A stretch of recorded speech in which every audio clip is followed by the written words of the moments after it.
폭우가 몰아치던 그날 밤 교회 십자가가 갑자기 강렬한 빛을 내뿜었다.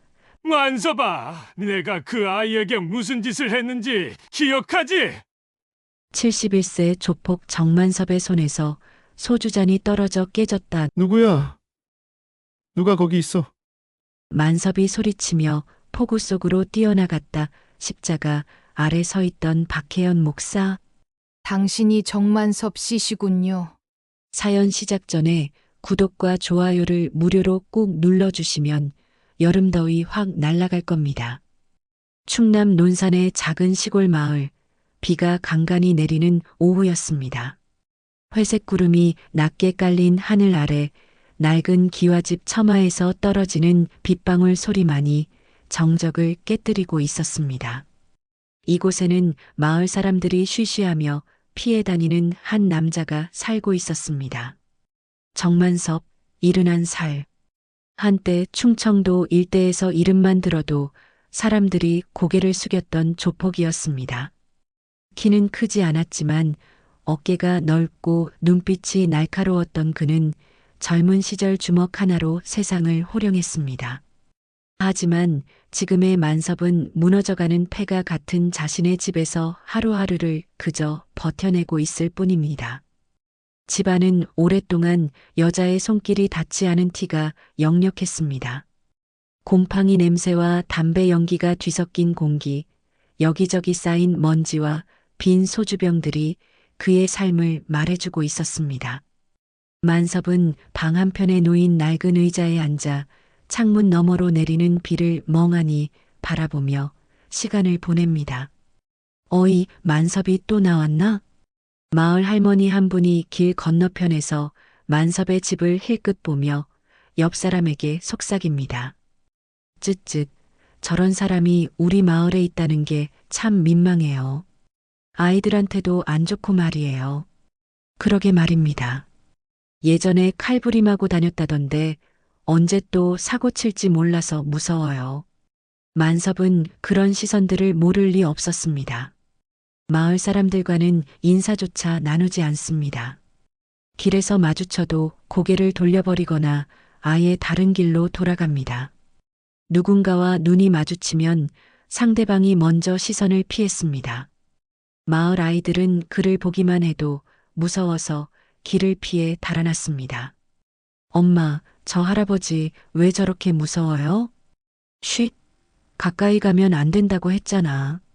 나쁜 사람이야. 어머니들은 아이들의 손을 꽉 잡아 끌며 만섭이 있는 쪽을 피해 걸어갑니다. 만섭은 그런 광경을 보며 씁쓸한 웃음을 지었습니다. 자신이 선택한 길의 끝이 이것임을 누구보다 잘 알고 있었습니다.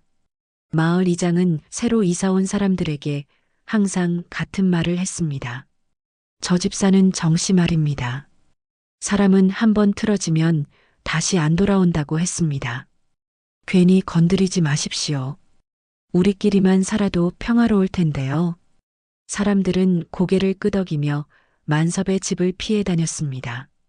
택배 기사조차 그의 집 대문 앞에 짐을 던져두고 급히 사라졌습니다. 만섭은 그런 모습들을 창문 너머로 바라보며 쓴웃음을 짓곤 했습니다. 하지만 만섭에게는 아무도 모르는 일상이 있었습니다. 매일 아침 7시면 어김없이 집을 나섭니다. 손에는 강아지 사료 한 봉지를 들고 말입니다. 편의점에서 산 가장 싼 사료였습니다. 마을 뒷산 중턱에 있는 공동묘지로 향하는 길, 만섭의 발걸음은 무겁지만 멈추지 않았습니다. 산길은 가팔랐습니다. 이른한 살의 몸으로 오르기에는 힘겨운 길이었지만 만섭은 한 번도 쉬지 않고 올라갔습니다. 숨이 차도 멈추지 않았습니다. 마치 이것만큼은 포기할 수 없다는 듯이 말입니다. 순이야. 묘지 한편에 있는 작은 묘비 앞에서 만섭은 잠시 멈춰섭니다. 묘비에는 정순이라는 이름이 새겨져 있었습니다. 오래전 그가 배신하고 등을 돌렸던 여동생의 이름이었습니다. 만섭은 사료 봉지를 묘비 옆에 놓고 무릎을 굽혀 잡초를 뽑아줍니다. 하지만 단 한마디 말도 하지 않습니다. 묘비는 세월의 흔적으로 얼룩져 있었습니다. 비바람에 닳아서 글자가 흐릿해져 있었지만 만섭은 매번 정성스럽게 닦아줍니다. 마치 살아있는 사람을 돌보듯이 말입니다. 그렇게 10여 분을 보낸 후 만섭은 묵묵히 돌아섭니다. 돌아오는 길, 만섭은 마을 어귀에 있는 작은 개척교회를 지나갑니다. 논산중앙교회라고 적힌 낡은 간판이 걸린 소박한 건물이었습니다. 십자가가 세워진 지붕 위로 비가 떨어지고 있었습니다. 예배 찬송 소리가 들려올 때면 만섭은 잠시 걸음을 멈추곤 했습니다. 할렐루야. 주님의 사랑이. 희미하게 들려오는 찬송 소리에 만섭의 발걸음이 느려집니다. 하지만 이내 고개를 돌리고 집으로 향했습니다. 자신 같은 사람이 발을 들여놓을 곳이 아니라고 생각했습니다. 손에 묻은 피의 냄새가 아직도 지워지지 않은 것 같았습니다. 집에 돌아온 만섭은 다시 담배를 피우며 창밖을 바라봅니다. 비는 여전히 내리고 있었습니다. 과거의 기억들이 빗방울처럼 하나씩 떨어집니다. 칼을 휘두르던 젊은 시절, 사람들의 두려움 섞인 시선, 조직에서의 권력과 폭력, 그리고 마지막으로 등을 돌렸던 순이의 모습까지. 오빠, 제발. 저 잘못했어요. 순이가 울며 매달리던 모습이 떠올랐습니다. 하지만 만섭은 그때 냉정하게 등을 돌렸습니다. 조직의 체면이 더 중요했습니다. 여동생의 눈물보다 자신의 지위가 소중했습니다. 내가 뭘 했는지 다 기억하고 있어. 만섭은 혼잣말을 중얼거리며 담배를 깊게 빨아들입니다. 연기가 천천히 퍼져나가며 그의 얼굴을 가렸습니다. 이른한 살의 늙은 조폭에게 남은 것은 후회와 외로움뿐이었습니다. 하지만 그조차도 자신이 감당해야 할 몫이라고 생각했습니다. 소주병을 기울이며 만섭은 천장을 바라봅니다. 곰팡이가 핀 천장에서 빗물이 뚝뚝 떨어지고 있었습니다. 자신의 인생처럼 낡고 무너져가는 집이었습니다. 그날 밤은 유독 폭우가 몰아쳤습니다. 천둥 소리가 마을 전체를 뒤흔들며 번개가 하늘을 가르고 있었습니다. 만섭은 잠들지 못하고 소주를 마시며 창밖의 폭풍을 바라보고 있었습니다. 비바람이 낡은 창문을 때리는 소리가 마치 누군가 문을 두드리는 것 같았습니다. 이 비 좀 봐라. 세상이 무너지려나. 만섭이 중얼거리며 소주잔을 기울이던 그때였습니다. 갑자기 마을 어귀에 있던 논산중앙교회 쪽에서 강렬한 성광이 번쩍였습니다. 번개와는 다른 이상하게 푸른빛이 감도는 빛이었습니다. 십자가가 순간적으로 환하게 빛나며 주변을 밝게 비췄습니다. 뭐지? 만섭이 창문에 더 가까이 다가서서 교회 쪽을 바라보던 순간 그 빛이 창문을 통해 방 안으로 스며들었습니다. 마치 살아있는 것처럼 움직이는 빗줄기가 만섭의 얼굴을 비췄습니다. 그리고 그 순간 어디선가 들려오는 낮고 굵직한 목소리가 있었습니다. 만섭아. 만섭의 손에서 소주잔이 떨어져 바닥에 깨졌습니다. 그 목소리는 분명히 들렸습니다. 환청이 아니었습니다.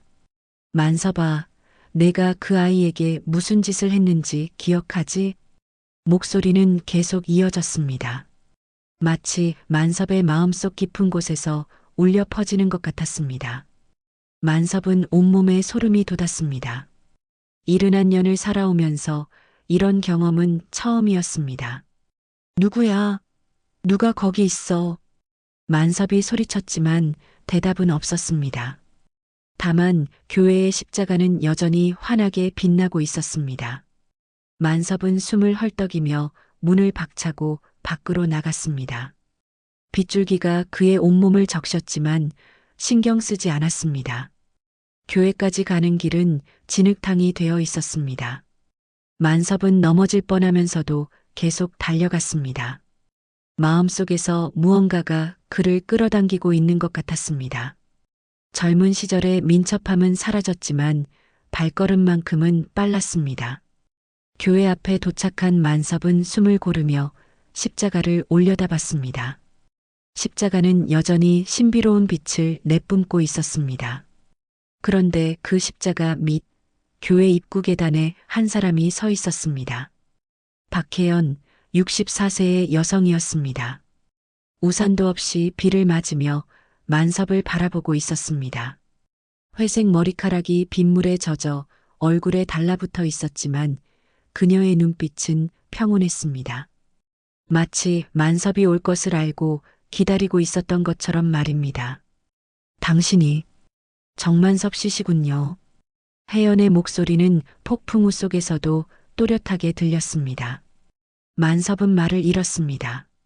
이 여자가 누구인지, 왜 자신을 기다리고 있었는지 알 수 없었습니다. 저는 박혜연입니다. 이 교회의 목사입니다. 혜연이 먼저 자신을 소개했습니다. 만섭은 여전히 말을 하지 못했습니다.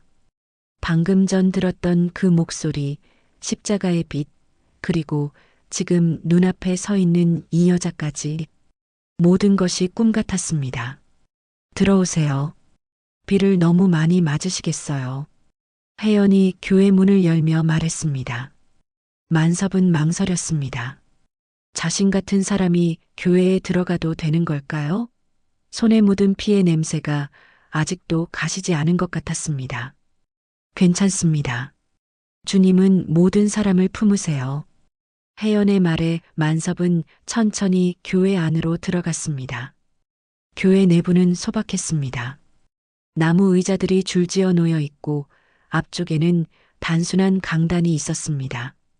십자가가 걸린 벽면에는 따뜻한 조명이 비추고 있었습니다. 옷부터 갈아입으세요. 혜연이 수건과 마른 옷을 건네줬습니다. 만섭은 어리둥절한 표정으로 받아들었습니다. 이 모든 상황이 믿어지지 않았습니다. 목사님, 아까 그 소리 들으셨습니까? 만섭이 조심스럽게 물었습니다. 혜연은 잠시 생각하더니 고개를 끄덕였습니다. 네, 들었습니다. 하나님께서 당신을 부르신 것 같습니다. 하나님이요? 만섭은 어이없다는 듯 웃었습니다. 자신 같은 죄인을 하나님이 부른다는 것이 말이 되지 않았습니다. 저 같은 놈을 왜 부르겠습니까? 전 평생 나쁜 짓만 하고 살았습니다. 사람도 죽였고 여동생도 버렸습니다. 만섭의 목소리에 자조가 섞여 있었습니다. 혜연은 만섭을 조용히 바라보며 말했습니다. 그렇기 때문입니다. 하나님은 의인을 부르러 오신 게 아니라 죄인을 부르러 오셨거든요. 교회 안은 고요했습니다. 밖에서는 여전히 폭우가 내리고 있었지만 교회 안은 평온했습니다. 만섭은 생전 처음으로 이런 분위기를 경험하고 있었습니다. 목사님, 저는 종교 같은 거 안 믿습니다. 그런 걸로는 제 죄가 씻어지지 않아요. 씻어지지 않는다고 생각하시는군요. 확신합니다. 만섭의 대답이 단호했습니다. 혜연은 미소를 지으며 말했습니다. 그렇다면 왜 여기까지 오셨을까요? 폭우 속에서 말입니다. 만섭은 대답할 수 없었습니다. 정말 왜 왔을까요? 그 목소리 때문일까요? 아니면 십자가의 빛 때문일까요? 천천히 생각해 보세요. 급할 것 없습니다. 혜연이 따뜻한 차를 내어줬습니다. 만섭은 컵을 받아들며 혜연을 바라봤습니다. 이 여자는 대체 누구일까요? 왜 자신을 두려워하지 않을까요? 밖에서 천둥 소리가 한 번 더 울렸습니다. 십자가는 여전히 희미하게 빛나고 있었습니다. 만섭은 차를 마시며 생각에 잠겼습니다. 오늘 밤 일어난 일들이 과연 우연일까요?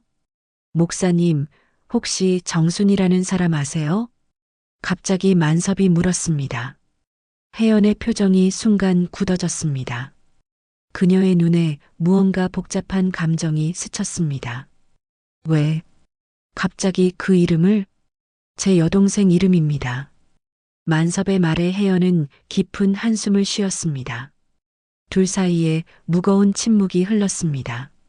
다음 날 오후 평소와 다름없이 정적에 쌓인 논산중앙교회에 예상치 못한 방문객이 나타났습니다. 정만섭이었습니다. 예배 시간도 아닌데 교회 문을 열고 들어온 만섭을 보고 청소를 하던 김순자 권사가 깜짝 놀라 빗자루를 떨어뜨렸습니다. 어머, 어떡해. 순자 권사는 만섭의 얼굴을 보자마자 등골이 서늘해졌습니다. 마을에서 소문으로만 들었던 그 무서운 사람이 교회에 나타난 것입니다. 손이 덜덜 떨리기 시작했습니다. 만섭은 아무 말 없이 교회 안을 둘러봤습니다. 어젯밤 폭우 속에서 본 것과는 또 다른 느낌이었습니다. 햇살이 스테인드 글라스를 통해 들어와 교회 안을 은은하게 비추고 있었습니다. 십자가는 평범해 보였지만 만섭의 눈에는 여전히 특별하게 느껴졌습니다. 목사님께서 계실까요? 만섭이 조심스럽게 물었습니다. 순자 권사는 입을 다물지 못하고 있었습니다.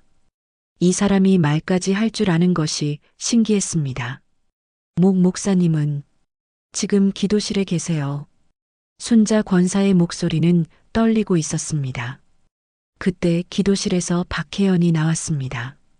만섭을 보자 놀라기보다는 오히려 반가운 표정을 지었습니다. 어서 오세요. 오실 줄 알았습니다. 혜연의 자연스러운 인사에 순자 권사는 더욱 당황했습니다. 목사님이 저런 위험한 사람을 반기다니요. 목사님, 이분이 누군지 아세요? 마을에서. 순자 권사님, 걱정 마세요. 괜찮습니다. 혜연이 순자 권사를 안심시켰습니다. 하지만 순자 권사는 여전히 불안한 표정이었습니다. 하지만 목사님, 이분은 예전에 칼 휘두르고 다니던 분이라고 들었는데요. 위험하지 않을까요? 순자 권사의 걱정 어린 목소리에 만섭은 고개를 숙였습니다. 자신의 과거가 이렇게 사람들을 두렵게 만든다는 것을 새삼 느꼈습니다. 권사님, 주님 앞에는 늦은 회개란 없습니다. 아직 숨쉬고 있으니까요. 혜연의 말에 순자 권사는 입을 다물었습니다. 하지만 여전히 만섭을 경계하는 눈빛이었습니다.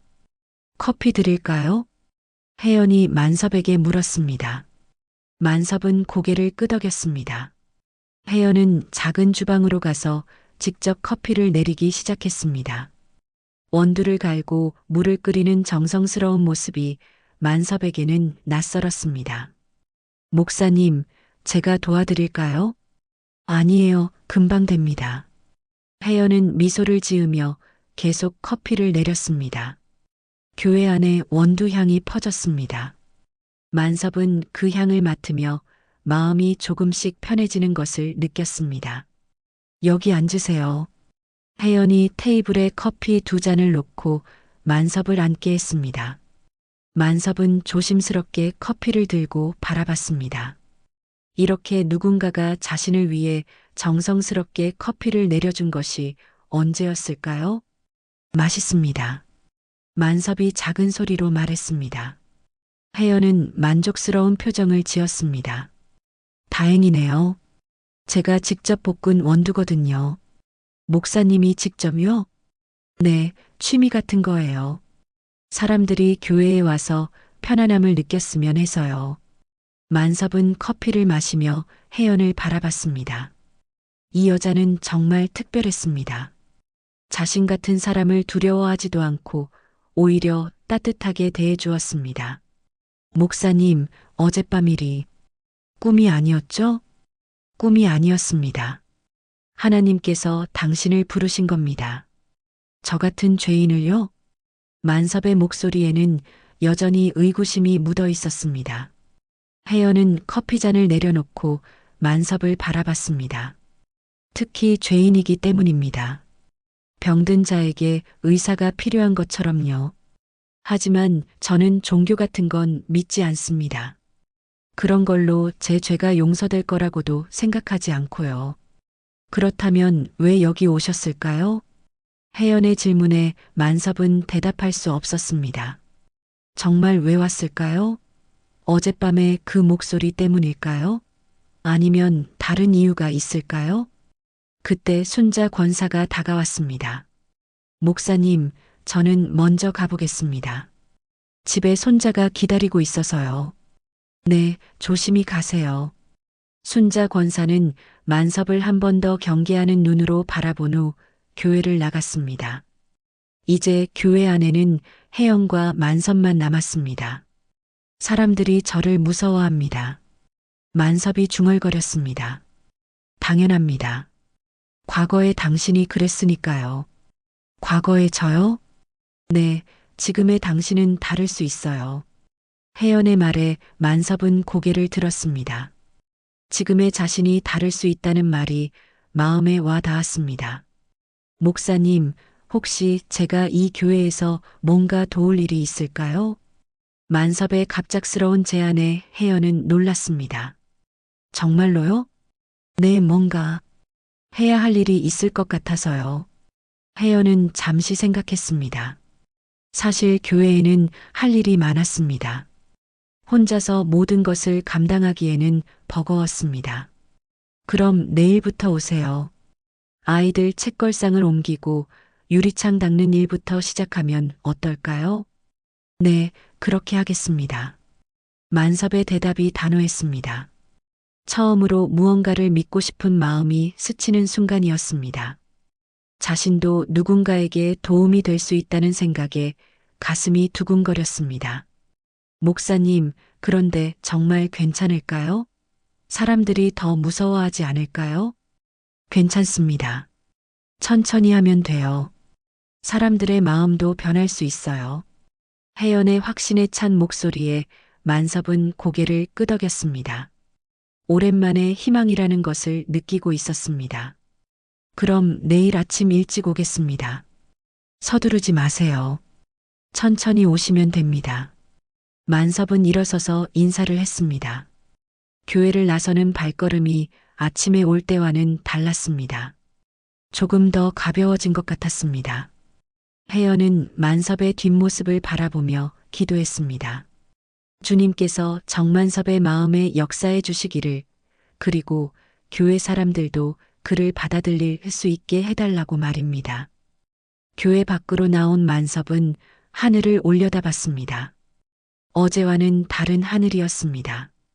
구름 사이로 햇살이 비치고 있었습니다. 며칠이 흘렀습니다. 정만섭은 약속한 대로 매일 아침 교회에 나와 묵묵히 일을 시작했습니다. 아이들이 사용하는 작은 책걸상들을 정리하고 먼지가 앉은 유리창을 정성 쓰게 닦았습니다.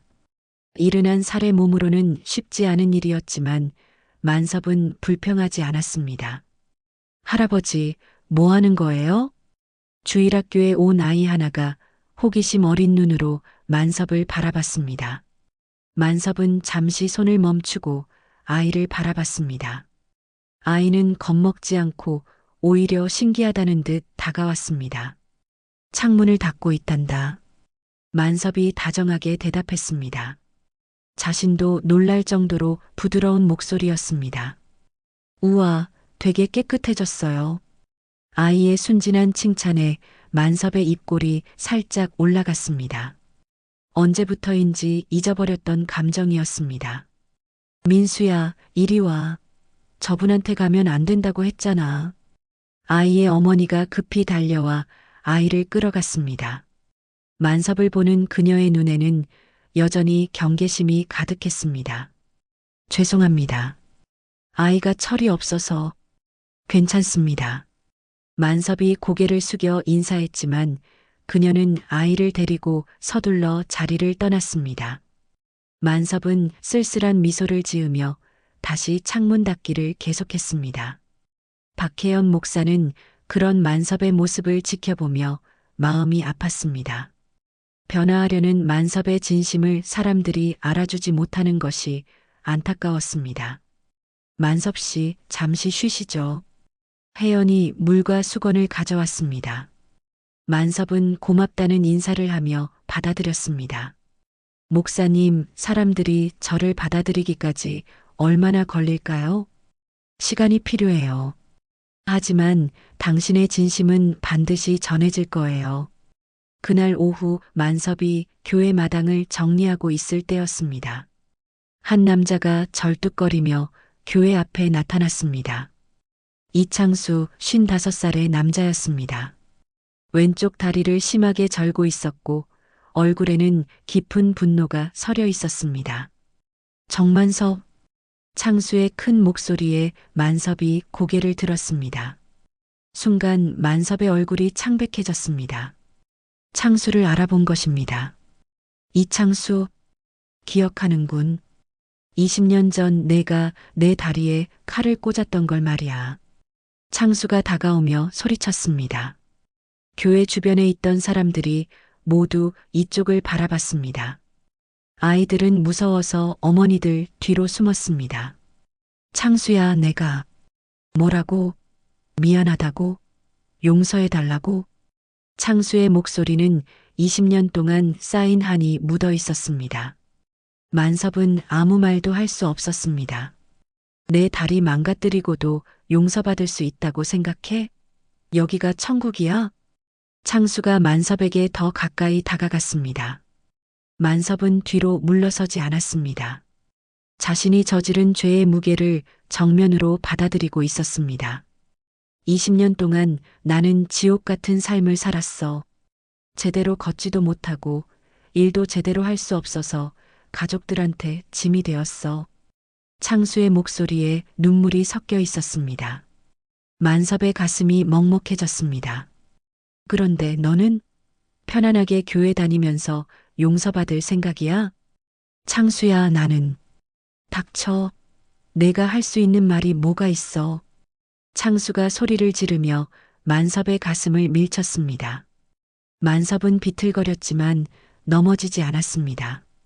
그때 박혜연이 나왔습니다. 무슨 일입니까? 목사님은 빠지세요. 이건 우리 둘의 문제입니다. 창수가 혜연을 향해 말했습니다.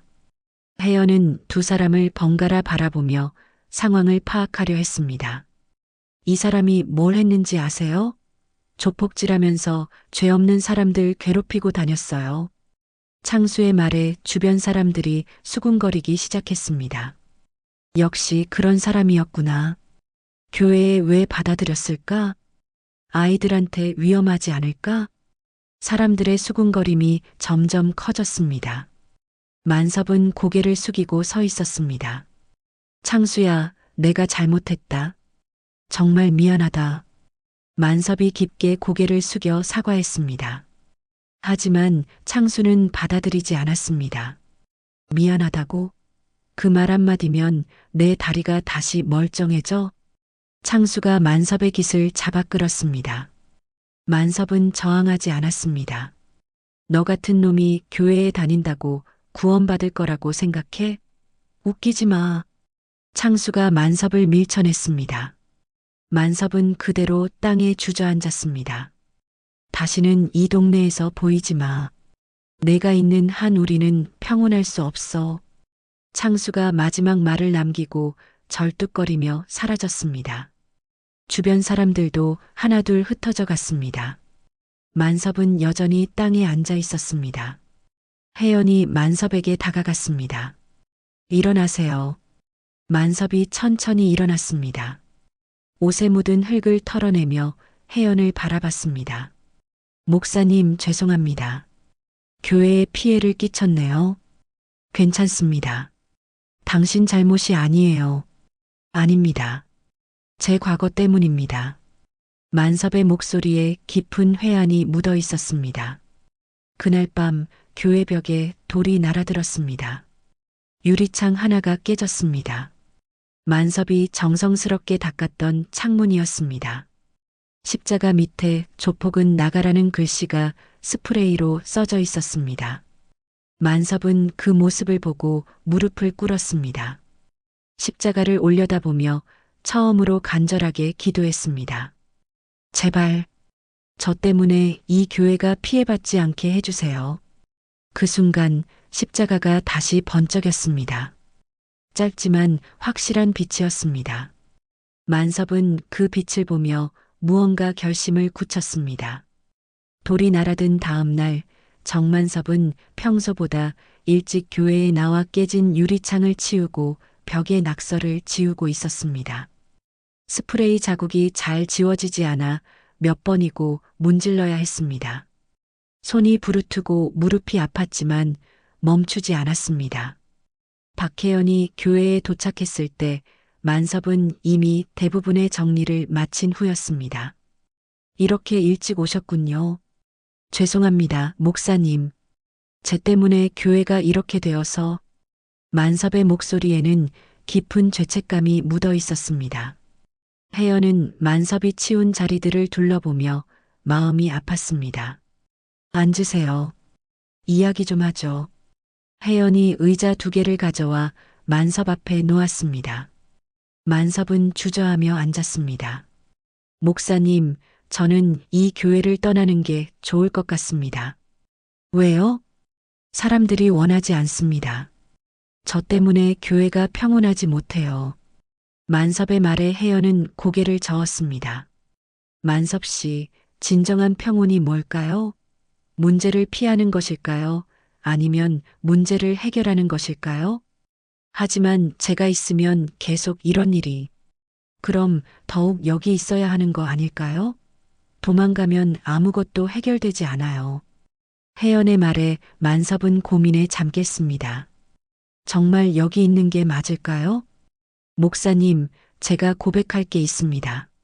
만섭이 무거운 목소리로 말했습니다. 혜연은 조용히 듣겠다는 표정을 지었습니다. 제 여동생 순이 이야기입니다. 만섭의 입에서 나온 순이라는 이름에 혜연의 표정이 굳어졌습니다. 순이는 제가 17살 때 태어났습니다. 부모님이 일찍 돌아가신 후 제가 키웠어요. 만섭의 목소리가 떨리기 시작했습니다. 제가 조직에 들어간 것도 순이를 먹여 살리기 위해서였습니다. 다른 방법을 몰랐어요. 그때가 언제쯤이었나요? 거의 30년 전이죠. 순이가 22살 때였습니다. 혜연의 가슴이 두근거리기 시작했습니다. 시기가 맞아떨어지고 있었습니다. 그런데 어느 날 순이가 와서 자신이 임신했다고 말했습니다. 만섭의 목소리는 점점 작아졌습니다. 아이 아버지는 누군지도 모르는 놈이었어요. 그냥 지나가던 사람이라고 했습니다. 그래서 혜연의 목소리도 떨리고 있었습니다. 저는 화가 났습니다. 조직에서 제 지위도 있었고 순이 때문에 체면이 구겨질까봐. 만섭이 말을 잇지 못했습니다. 과거의 기억이 너무 고통스러웠습니다. 제가 순이를 내쫓았습니다. 내 얼굴 다시 보고 싶지 않다. 알아서 해결해라고 소리쳤어요. 혜연의 눈에 눈물이 맺히기 시작했습니다. 순이는 울면서 매달렸습니다. 오빠, 제발 도와줘요. 갈 곳이 없어요라고 했지만 저는 등을 돌렸습니다. 그 후에는 한 달 후에 순이가 논산역 근처에서 죽은 채로 발견됐습니다. 만섭의 목소리가 완전히 끊어졌습니다. 혜연은 숨을 고르기 힘들었습니다. 경찰은 자살이라고 했습니다. 하지만 저는 알고 있었어요. 제가 죽인 거나 마찬가지였습니다. 그때 아이는? 혜연의 목소리는 거의 속삭임에 가까웠습니다. 아이도 함께 뱃속에서 죽었습니다. 그 순간 혜연의 머릿속에서 30년 전 기억이 떠올랐습니다. 논산역 근처의 작은 병원에서 간호사로 일하던 시절이었습니다. 어느 추운 겨울날 밤 한 젊은 여자가 병원에 실려왔습니다. 이미 숨을 거둔 상태였지만 뱃속의 아이는 아직 살아 있었습니다. 응급수술이다. 아이를 살려야 해. 의사의 외침 속에서 혜연은 그 작은 생명을 받아들였습니다. 미숙아였지만 살아 있었습니다. 하지만 어머니는 신원미상, 가족도 없는 상황이었습니다. 목사님, 괜찮으세요? 만섭이 갑자기 창백해진 혜연을 보며 걱정스럽게 물었습니다. 혹시 그 아이 이름이 순이 맞죠? 혜연의 떨리는 목소리에 만섭이 고개를 끄덕였습니다. 그리고 당신은 그때 논산역 근처에 살았나요? 네, 그때 거기 살았습니다. 왜 그러세요? 혜연은 눈물을 흘리며 일어났습니다. 다른 방으로 가서 오래된 사진 한 장을 가져왔습니다. 30년 전 병원에서 찍은 사진이었습니다. 갓 태어난 아기를 안고 있는 젊은 간호사의 모습이 담겨 있었습니다. 이 아기, 제가 품에 안았던 아기입니다. 만섭이 사진을 받아들고 바라봤습니다. 그의 얼굴이 점점 일그러졌습니다.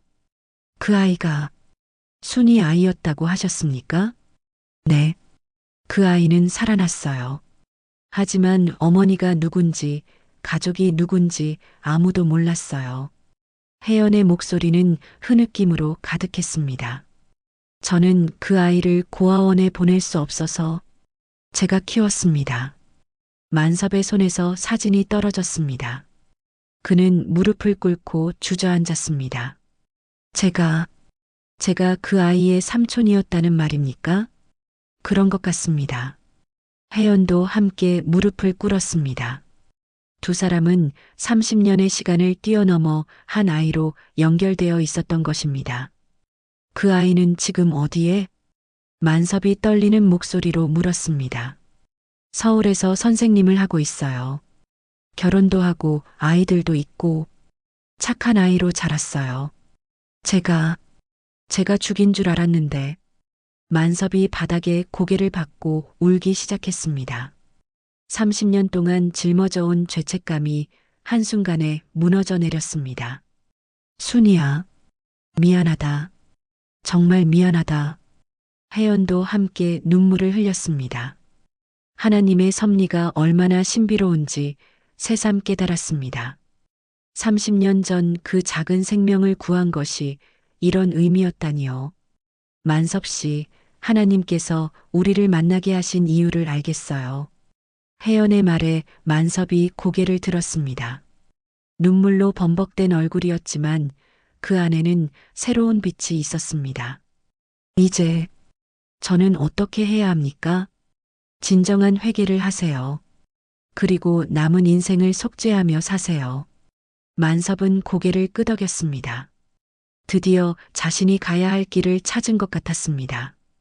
정만섭이 진실을 고백한 후 며칠이 흘렀습니다. 만섭은 교회에서 모습을 감췄습니다.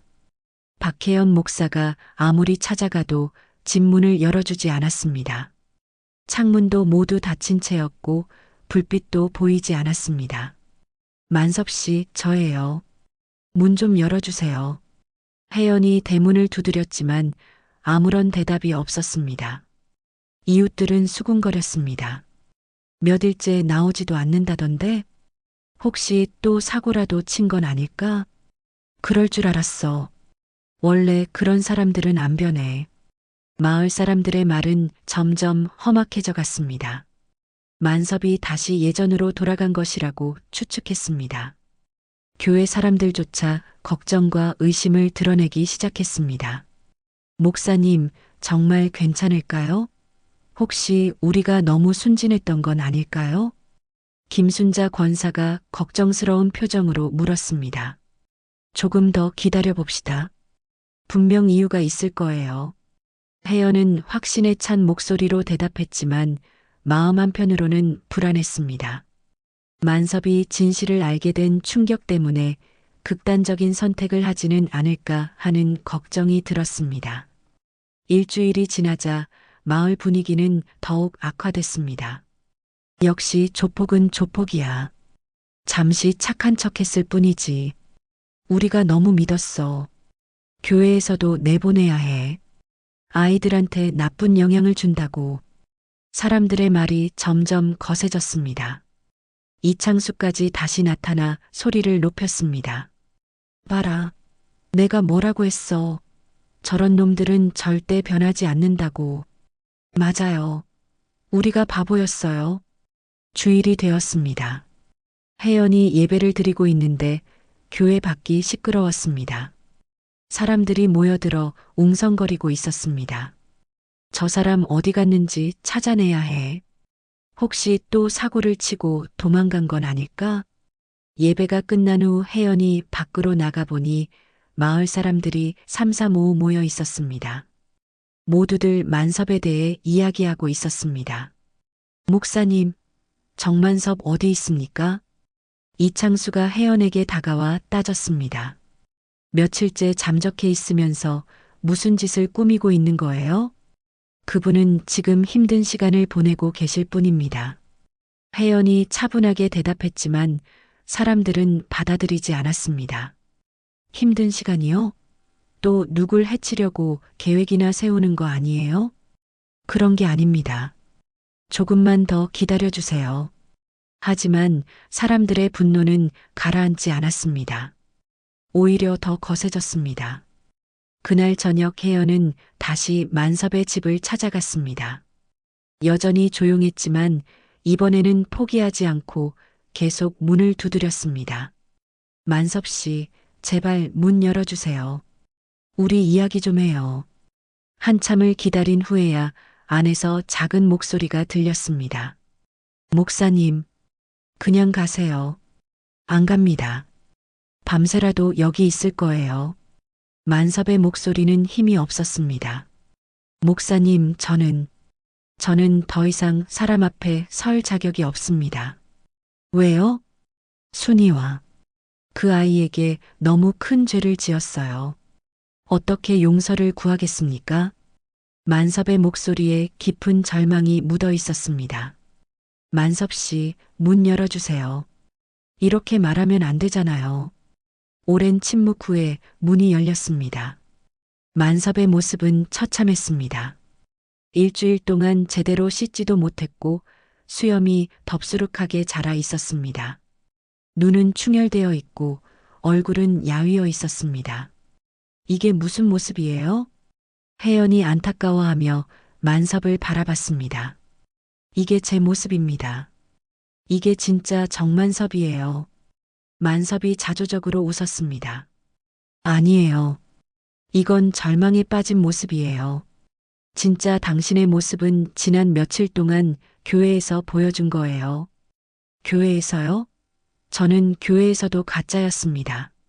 진짜 회개한 게 아니라 그냥 외로워서였어요. 만섭이 고개를 떨궜습니다.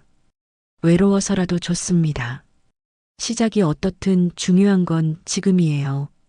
혜연이 만섭의 손을 잡았습니다. 만섭 씨, 그 아이 만나고 싶지 않으세요? 만나고 싶습니다. 하지만 어떤 얼굴로 만나겠습니까? 제가 그 아이의 어머니를 죽음으로 내몬 삼촌이라고 말할 수 있겠습니까? 만섭의 눈에서 눈물이 흘렀습니다. 그럼 더욱 살아야 하는 거 아닌가요? 죽은 순이를 위해서라도, 살아있는 그 아이를 위해서라도요. 혜연의 말에 만섭이 고개를 들었습니다. 어떻게 살아야 합니까? 회개하세요. 진정한 회개를요. 그리고 남은 인생을 속죄하며 사세요. 사람들은 저를 받아들이지 않을 겁니다. 받아들이지 않아도 괜찮습니다. 하나님이 받아들이시면 되니까요. 혜연의 확신에 찬 목소리에 만섭은 무언가 결심하는 표를 지었습니다. 목사님, 제가 다시 교회에 나가면 사람들이 더 힘들어하지 않을까요? 힘들어해도 괜찮습니다. 진실한 회개 앞에서는 모든 것이 변할 수 있어요. 만섭은 오랫동안 생각했습니다. 그리고 천천히 고개를 끄덕였습니다. 목사님, 저 다시 시작해 보겠습니다. 정말요? 네, 하지만 이번엔 제대로 하겠습니다. 가짜가 아니라 진짜로요. 혜연의 얼굴에 미소가 떠올랐습니다. 그럼 내일 주일 예배에 나오세요. 네, 나가겠습니다. 만섭의 대답은 확고했습니다. 처음으로 진정한 결심을 한 것 같았습니다. 그날 밤 만섭은 오랜만에 깨끗이 씻고 면도를 했습니다. 거울 속 자신의 모습을 바라보며 다짐했습니다. 이번에는 정말로 새 사람이 되겠다고 말입니다. 다음 날은 주일이었습니다. 만섭이 어떤 모습으로 나타날지 아무도 예상하지 못했습니다. 주일 새벽 해가 뜨기 전부터 논산중앙교회에는 하나씩 사람들이 모여들기 시작했습니다. 오늘은 평소와 다른 긴장감이 교회 전체를 감싸고 있었습니다. 정만섭이 다시 나타날 것이라는 소문이 마을 전체에 퍼졌기 때문입니다. 정말 올까요? 왔다가 또 도망가는 거 아니에요? 사람들의 수군거림이 끊이지 않았습니다. 이창수도 일찍 와서 교회 입구 근처에 서 있었습니다. 혹시 만섭이 나타나면 바로 쫓아내려는 심산이었습니다. 오전 9시 반 예배 시작 30분 전이었습니다. 교회 입구에 한 남자가 나타났습니다. 사람들은 처음에 그가 누군지 알아보지 못했습니다. 깔끔하게 이발한 머리, 말끔하게 면도한 얼굴, 그리고 단정한 검은색 양복을 입고 있었습니다. 구두도 반짝반짝 닦여져 있었습니다. 하지만 그 사람의 눈빛을 보는 순간 사람들은 깨달았습니다. 정만섭이다. 누군가가 소리쳤습니다. 순간 교회 안이 술렁거렸습니다.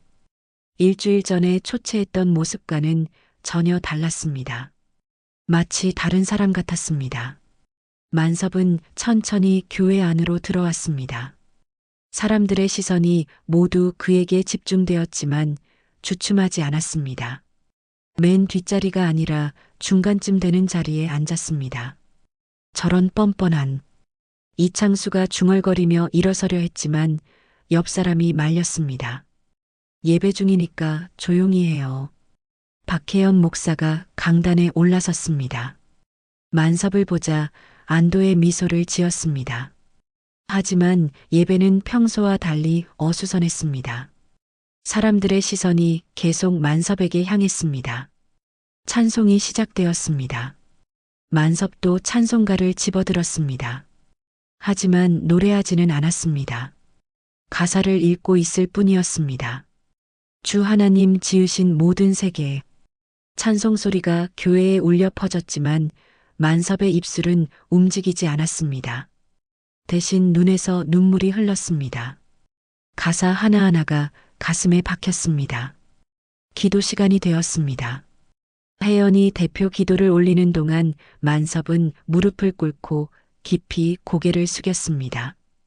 진정한 회개의 기도를 올리고 있었습니다. 하나님, 저는 죄인입니다. 용서해 주십시오.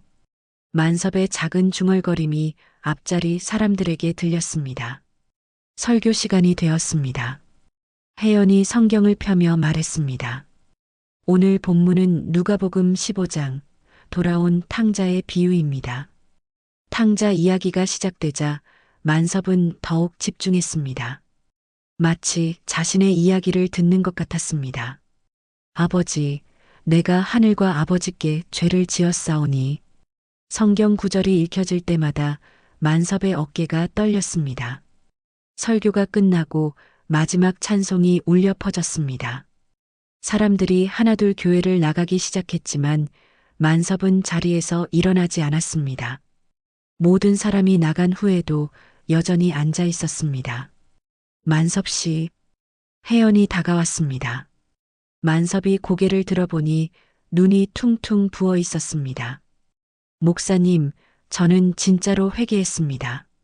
만섭의 목소리는 확신에 차 있었습니다. 알겠습니다. 그런데 사람들이 저를 받아들일까요? 시간이 걸릴 겁니다. 하지만 진심은 통할 거예요. 그때 교회 밖에서 소란이 들렸습니다. 혜영과 만섭이 밖으로 나가보니 이창수를 비롯한 몇 명의 마을 사람들이 모여 있었습니다. 정만섭, 이제 그만 우리를 속이는 거야. 이창수가 소리쳤습니다. 양복 입고 머리 깎는다고 사람이 변하는 줄 아냐? 맞아요. 겉모습만 바꾼다고 속지 않아요. 사람들의 목소리가 높아졌습니다. 만섭은 그들에게 천천히 다가갔습니다. 여러분 말이 맞습니다. 만섭이 차분하게 말했습니다. 겉모습 바꾸는 걸로는 아무것도 안 됩니다. 사람들이 의외의 대답에 잠시 당황했습니다. 하지만 저는 정말로 변했습니다. 마음이 변했어요. 마음이 변했다고? 증명해봐. 이창수가 따져 물었습니다. 만섭은 갑자기 이창수 앞에서 무릎을 꿇었습니다. 모든 사람이 깜짝 놀랐습니다. 창수야, 내가 잘못했다. 정말 미안하다. 만섭이 깊이 머리를 숙였습니다. 내 남은 인생으로 갚겠다. 용서해달라고는 안 한다. 그냥 미안하다. 이창수는 할 말을 잃었습니다. 그 거만하던 정만섭이 자신 앞에서 무릎을 꿇고 있었습니다. 일어나. 이런 식으로 하면 내가 용서할 줄 알아? 용서는 바라지 않습니다. 그냥 제 마음을 전하고 싶었을 뿐입니다. 만섭이 천천히 일어났습니다. 저는 앞으로 이 교회에서 화장실 청소부터 시작하겠습니다. 가장 낮은 곳부터 시작하려고 해요. 사람들은 만섭의 변한 모습에 놀랐습니다. 예전의 거만한 모습은 전혀 찾아볼 수 없었습니다. 그때 한 아이가 만섭에게 다가왔습니다. 며칠 전 창문 닦는 모습을 봤던 그 아이였습니다. 할아버지, 정말 나쁜 사람 아니에요? 아이의 순진한 질문에 만섭이 무릎을 굽혀 아이와 눈높이를 맞췄습니다. 할아버지는 예전에 나쁜 일을 많이 했어. 하지만 이제는 착한 할아버지가 되려고 노력하고 있단다. 정말요? 응, 정말이야. 아이가 만섭을 보고 웃었습니다. 순수한 아이의 미소에 어른들도 마음이 움직였습니다. 민수야, 이리 와. 아이의 어머니가 급히 달려와 아이를 데려갔지만 예전과는 달랐습니다. 적대감보다는 혼란스러운 표정이었습니다. 사람들이 하나둘 흩어져 갔습니다. 이창수도 뭔가 복잡한 표정으로 돌아갔습니다. 목사님, 제가 정말로 변할 수 있을까요? 만섭이 불안한 표정으로 물었습니다. 이미 변하기 시작했어요. 오늘이 진짜 시작입니다. 그날 오후 만섭은 정말로 교회 화장실 청소를 시작했습니다. 이른한 살의 늙은 몸으로 바닥을 닦고 변기를 청소했습니다. 힘들었지만 마음은 평안했습니다. 교회 밖에서 그 모습을 지켜보던 몇몇 사람들이 수군거렸습니다. 정말 저렇게까지 하네? 혹시 진짜 변한 건 아닐까? 변화의 씨앗이 조금씩 싹트기 시작했습니다. 그로부터 3년이 흘렀습니다. 논산중앙교회는 많이 달라져 있었습니다. 예배 참석 인원도 늘었고 무엇보다 분위기가 따뜻해졌습니다. 그 변화의 중심에는 정만섭이 있었습니다. 정 목사님, 안녕하세요. 교회에 오는 아이들이 만섭을 보며 밝게 인사했습니다.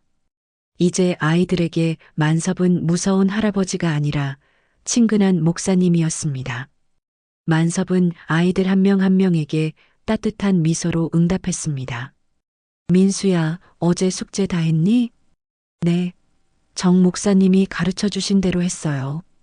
아이의 대답에 만섭이 머리를 쓰다듬어 줬습니다. 거친 손이었지만 아이들에게는 가장 따뜻한 손길이었습니다. 교회 입구에는 새로운 명패가 걸려 있었습니다. 정만섭 목사라고 적혀 있었습니다. 박혜연 목사가 연로하여 은퇴한 후 만섭이 교회를 맡게 된 것입니다. 목사님, 오늘 설교 주제가 뭐예요? 김순자 권사가 다가와 물었습니다. 예전에 만섭을 그토록 무서워했던 그녀였지만 이제는 누구보다 만섭을 신뢰하고 있었습니다. 오늘은 낮은 곳에서 시작하는 은혜에 대해 이야기하려고 합니다. 만섭의 대답에 순자 권사가 고개를 끄덕였습니다. 만섭의 설교는 항상 진솔했습니다. 자신의 경험에서 우러나오는 말씀이었기 때문입니다. 예배가 시작되었습니다. 교회는 사람들로 가득 찼습니다. 이웃 마을에서도 만섭의 설교를 듣기 위해 오는 사람들이 있었습니다. 사랑하는 성도 여러분, 만섭이 강단에 섰습니다. 3년 전의 거친 모습은 완전히 사라지고 온화한 목사의 모습이 되어 있었습니다. 저는 오늘 여러분께 제 이야기를 하려고 합니다.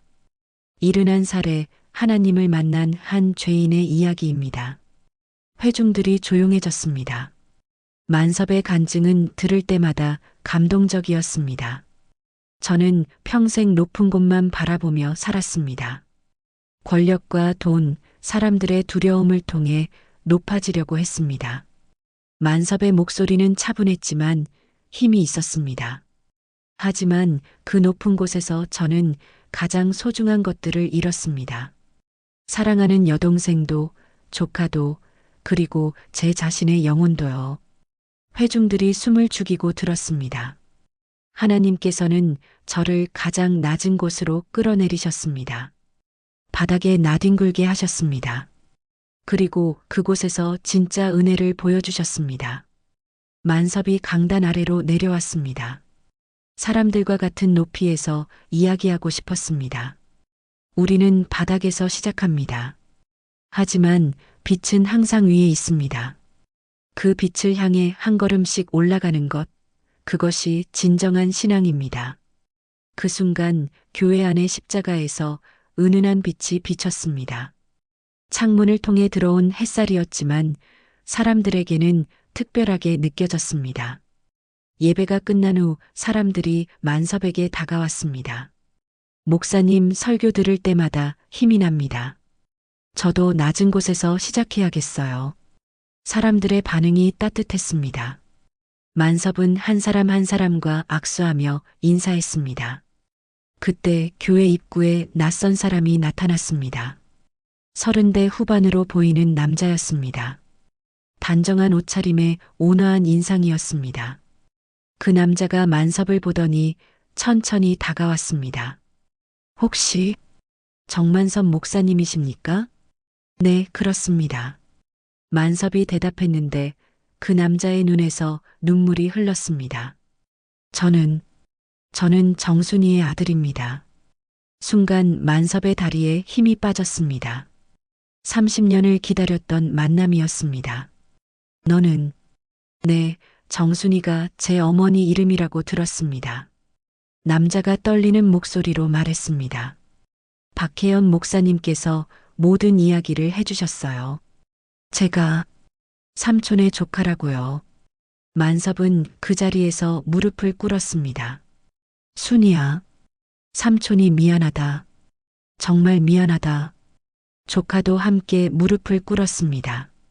삼촌, 저는 삼촌을 원망하지 않습니다. 박혜연 목사님이 저를 잘 키워주셨고 좋은 가정도 꾸렸어요. 정말 고맙다. 만섭이 조카를 끌어안았습니다. 30년 만에 혈육과의 만남이었습니다. 삼촌, 저에게도 두 아이가 있어요. 소개해드리고 싶어요. 그래, 그래야지. 교회 밖에서 기다리고 있던 여자와 아이 둘이 들어왔습니다. 예쁜 아내와 귀여운 아이들이었습니다. 아빠, 이분이 할아버지세요? 아이가 순진한 눈으로 만섭을 바라봤습니다. 응, 할아버지야. 인사드려. 안녕하세요, 할아버지.